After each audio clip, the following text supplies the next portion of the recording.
서두에서 설명을 해드렸듯이 히스기야와 하나님의 백성들은 고통과 시련 가운데 있습니다. 어떤 고통과 시련 가운데 있느냐 하면 이제 나라가 끝이 날 거라고 하는 풍전등화의 위기입니다.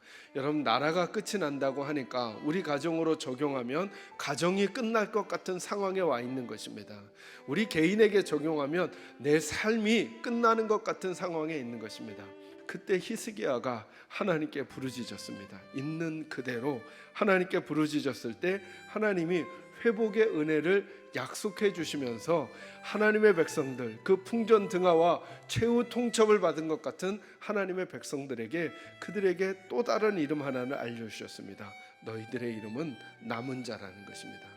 근데 제가 30절에서 주목하고 싶은 첫 번째 말씀은 뭐냐 하면 초반부의 말씀이에요. 왕이여, 이것이 왕에게 징조가 되리니 라고 하는 것입니다. 첫 번째 말씀은 이것입니다. 답은 항상 하나님께로부터 온다는 거예요.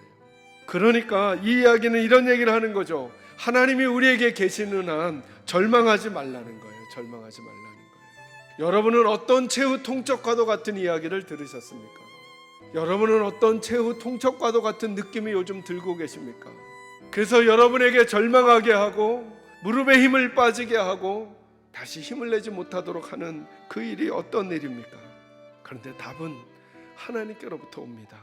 답은 하나님께로부터 오니까 하나님이 계시는 한 절망하지 말아야죠. 사랑하는 성도 여러분, 어찌 보면 믿음은 두려움과의 싸움인 것 같아요. 마귀가 가장 강력하게 우리에게 심어놓은 연약함이 뭐냐면 두려움이에요. 두려움. 최후 통첩 같은 그런 이야기를 들었을 때, 바람이 불고 파도가 칠 때 제일 먼저 우리를 힘들게 하는 게 뭐냐면 두려움이에요. 이제 끝이 아닌가?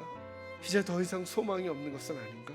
그리고 나서 성경을 거꾸로 읽어보면 하나님께서 제일 많이 말씀하시는 말씀이 뭐냐면 두려워하지 말라는 거예요. 그렇게 두려워할 만한 일들이 우리에게 많이 일어나겠지만 이 영적인 싸움에서부터 이겨나야만 바른 태도와 자세를 가지고 그 상황을 이겨낼 수 있다는 거예요. 저는 우리 사랑하는 계산지엘교 식구들이 남은 자가 되어 다시 하나님이 계시는 한 절망하지 않겠다라고 그 마음을 세워가시는 저와 여러분이 되시기를 주의 이름으로 축원합니다. 두 번째 말씀은 이렇게 정리해드리고 싶습니다. 하나님은 하나님의 백성을 포기하지 않으신다는 거예요. 저는 이 말씀을 묵상하는데 제게는 이렇게 들려요. 나는 너희 편이야. 아무리 지는 것 같아도 나는 끝내는 너희 편이야. 너희가 궁지에 몰리는 것 같아도 나는 너희 편이야. 여러분, 하나님은 지금도 우리 편이셔요. 결국 저는 시대가 어렵고 힘들면 힘들수록 다른 사람을 불평하게 되고 원망하게 될지 몰라요. 남편이 원망스럽고 아내가 원망스럽고 자녀가 원망스럽고 부모가 원망스럽고 지도자가 원망스럽고 동료들이 원망스러울지 모르겠어요. 그런데 하나님의 질서를 보면 하나님은 뭐라고 말씀하시느냐 하면 하나님은 하나님의 백성의 편이라는 거예요. 그리고 그 하나님 백성, 그 사람 때문에 공동체를 새롭게 하시고 그 하나님의 백성, 그 사람 때문에 가정을 새롭게 하신다는 거예요.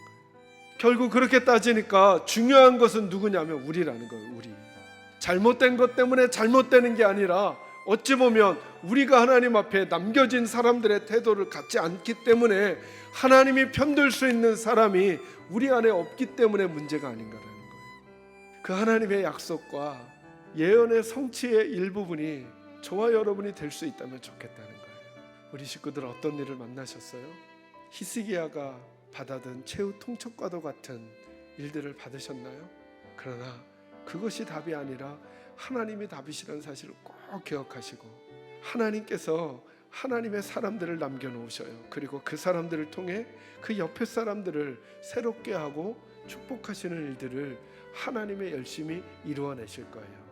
그 주인공이 저와 여러분, 우리 교회들이 되기를 주님의 이름으로 축원합니다.